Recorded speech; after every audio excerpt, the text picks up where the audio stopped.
Di sebuah rumah mewah, orang tua Jen memanggil seorang biksu untuk memeriksakan dan mengusir hal-hal negatif di rumah mereka. 小姐啊，快啲啦，飛機唔等人㗎。本無樹，明鏡亦非台。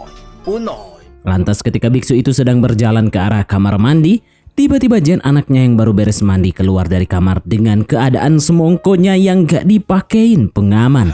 早晨，弟弟早晨。 Biksu itu pun melihatnya dan menikmati pemandangan yang sangat indah itu secara gratisan. Lantas selesai bersiap-siap, Jen yang hari ini mau liburan ke London sama sahabatnya, kemudian berpamitan pada kedua orang tuanya. 哦，知道太太。拜拜，拜拜。 Sesampainya di bandara, terlihat sahabatnya Jen yang bernama Amy sedang bersedih karena cowoknya nggak bisa ikutan ke London sama dia. Di sini karena Jen sebelumnya sudah beberapa kali ke London, dia pun berinisiatif untuk mengubah nama tiketnya dan membiarkan Amy sama cowoknya liburan ke London. 真嘅？好嘢啊！ 我哋真係可以。 Lalu saat keluar dari bandara, ia melihat sepasang kekasih, di mana sang suami akan mengantar kepergian istrinya. Lantas setelah istrinya masuk ke bandara, pria itu pun melihat Jen dan kemudian menawarinya tumpangan. Awalnya Jen menolak, namun ketika dia melihat istri dari pria itu muncul, mungkin karena ada yang ketinggalan, Jen pun langsung mau nebeng. 我整 cocktail 好叻㗎。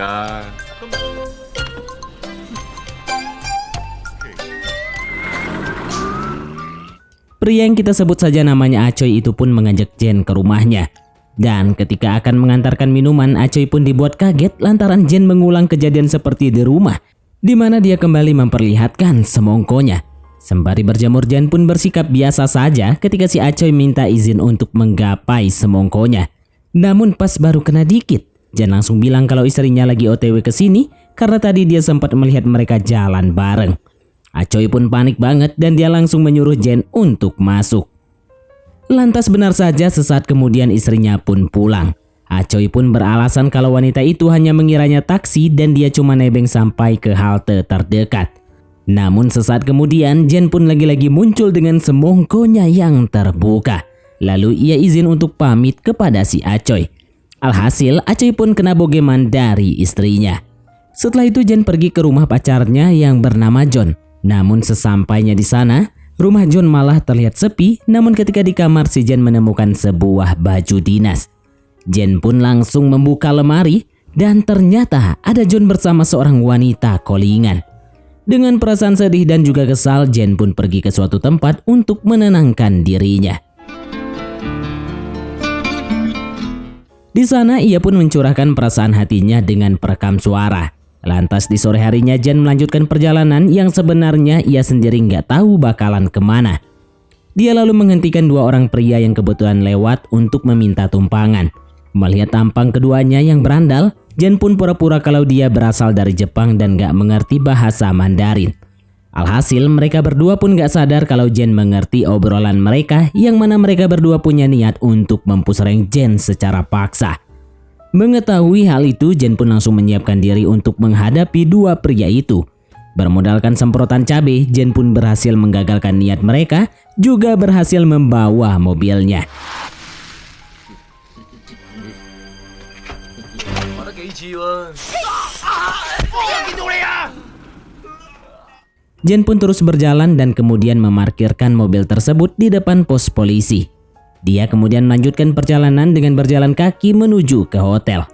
Sesampainya di hotel, ketika Jen tengah mendengar rekamannya, ia malah mendengar suara dari kamar sebelah yang tengah berpusreng. Jen kemudian menyeberang lalu dengan santainya dia menonton pertunjukan tersebut sembari nyemilin Caca. Lantas setelah selesai berpusreng, pasangan yang bernama Susan dan Kuan pun baru menyadari bahwa Jen telah menontonnya. Namun bukannya marah, mereka justru menjadi akrab hingga membuat mereka menjalin pertemanan. 咁你係咪想做啊？係嘅，我教你。但係睇落都冇乜嘢啫，幾得意啊！你哋識咗好耐㗎啦。 Suatu ketika Jen berjalan sendiri di tepi pantai, dia pun bertemu dengan seorang penulis bernama David. Di sini David bercerita bahwa sebenarnya dia ingin menulis novel. Dia kesini untuk mencari inspirasi. Mereka pun ngobrol sejenak, dan lalu ketika si David hendak pulang, Jen malah meminta ikut ke apartemennya dan berharap dirinya akan bisa membantu David mendapatkan inspirasinya. Lantas ketika di apartemen David, mereka pun langsung menyantap makan malam bersama. Lalu sembari menonton, mereka pun memainkan game Truth or Dare. David mendapatkan giliran pertama dan bertanya pada Jen kapan pertama kali ia melakukan push rank. Jen pun lalu menjawab dengan jujur kalau ia melakukannya saat usia 16. Lantas Jen berbalik tanya kepada David apakah dia suka jika diserpongin. David juga menjawab bahwa ia sangat menyukai hal tersebut. Kemudian Jen memilih dare atau tantangan dan David menantangnya untuk mempraktikkan keahlian Jen dalam hal serpong menyerpong dengan menggunakan botol. Jen pun langsung membuat pikiran David traveling dan karena sudah kepalangan becek, mereka pun berlanjut sampai akhirnya jadi melaksanakan push rank. Semenjak itu hubungan mereka pun menjadi lebih dekat layaknya sepasang kekasih. Dan ternyata benar kehadiran Jen cukup membantu David mendapatkan inspirasi untuk pembuatan novelnya.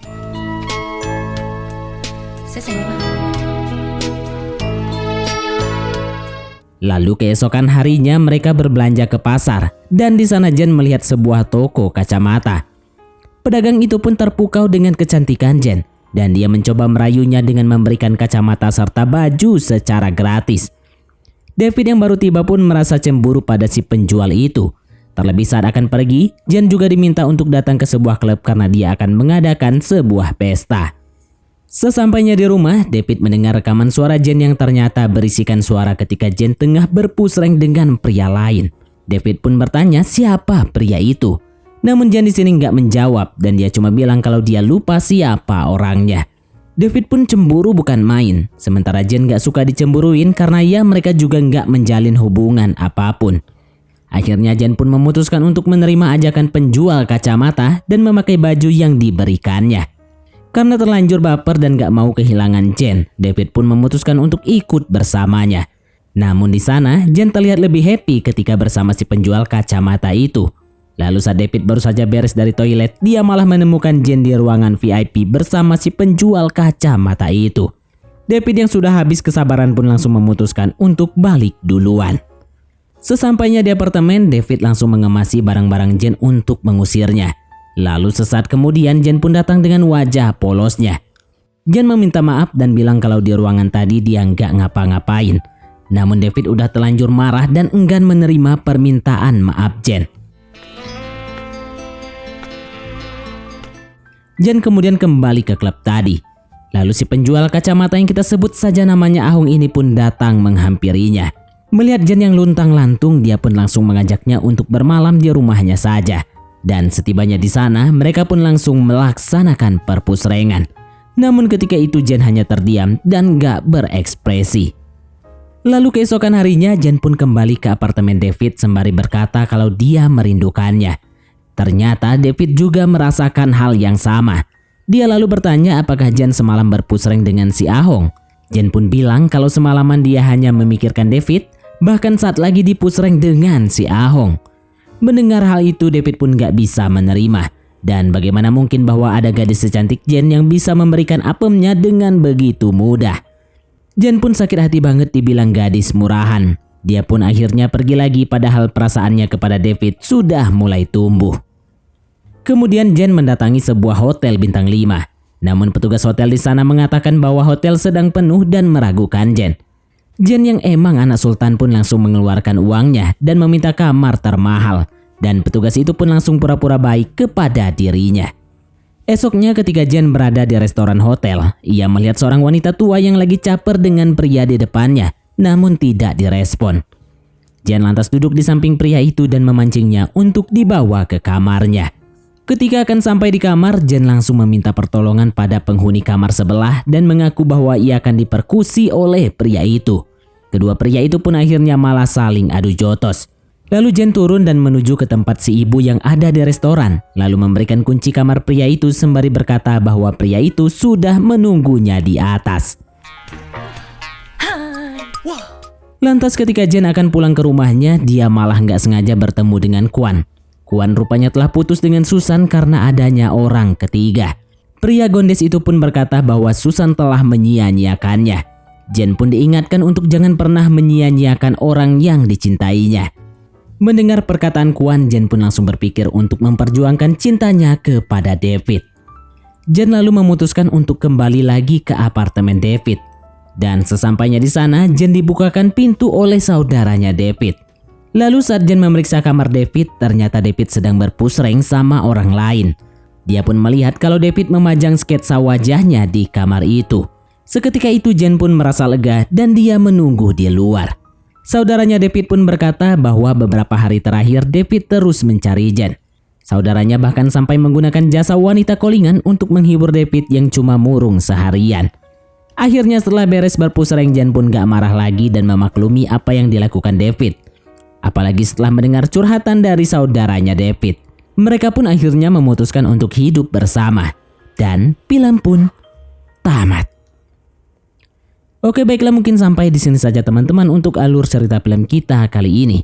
Terima kasih buat teman-teman yang telah mengikuti alur cerita film ini sampai selesai. Sekian dari Mimin, sampai jumpa di konten berikutnya.